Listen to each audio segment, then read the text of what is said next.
সরকার গঠনের আগেই তারেক রহমান প্রতিশ্রুতি দিয়েছিলেন প্রতিবন্ধীদের সমাজে মর্যাদার আসনে প্রতিষ্ঠিত করা হবে, যা তিনি বাস্তবায়ন করেছেন।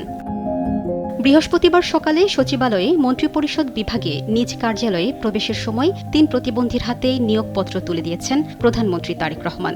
বৃহস্পতিবার দিনের কর্মসূচি শুরু করেছেন নিজের প্রতিশ্রুতি বাস্তবায়নের মধ্য দিয়ে।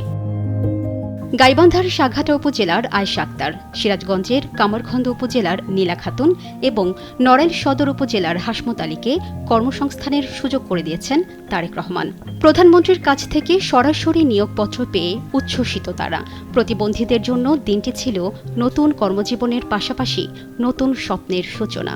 আয়েশা আক্তার ও নীলা খাতুন দুজনই শারীরিক প্রতিবন্ধী। জন্ম থেকেই 2 হাত না থাকায় পা দিয়ে লিখে লেখাপড়া সম্পন্ন করেছেন দুজনে। নীলা খাতুনকে রাজধানীর মিরপুরের জাতীয় প্রতিবন্ধী উন্নয়ন ফাউন্ডেশনে শিক্ষক পদে নিয়োগ দেওয়া হয়েছে।